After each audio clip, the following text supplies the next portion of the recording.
The news on jobs today wasn't pretty either. The Labor Department told us that new jobless claims last week totaled 428,000. That's 11,000 more people joining the line for unemployment benefits than the week before.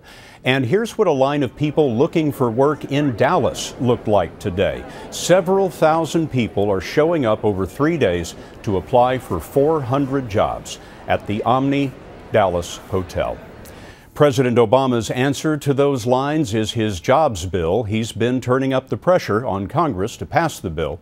But Republican House Speaker John Boehner said today what is really needed is tax reform. Nancy Cordes is on Capitol Hill. Nancy?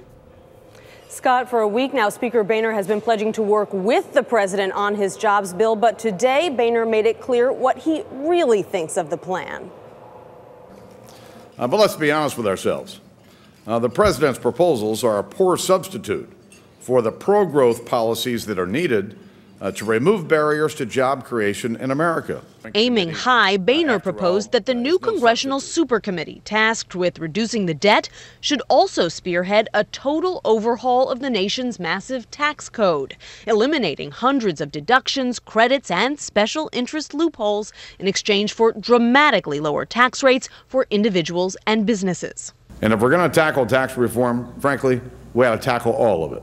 That's exactly what 3 separate bipartisan deficit committees have proposed this year, reducing the rate for the lowest tax bracket to somewhere between 8 and 15%. Top earners would pay between 23 and 29%. Do we have enough time to do it? I don't know. It's a huge challenge. Republican Jeb Hensarling of Texas, who co-chairs the supercommittee, says he and several others are game to try, even though they're on a 2-month deadline. I would just basically like to pick up the Internal Revenue Code and pick it up by its roots and throw it into the nearest garbage can.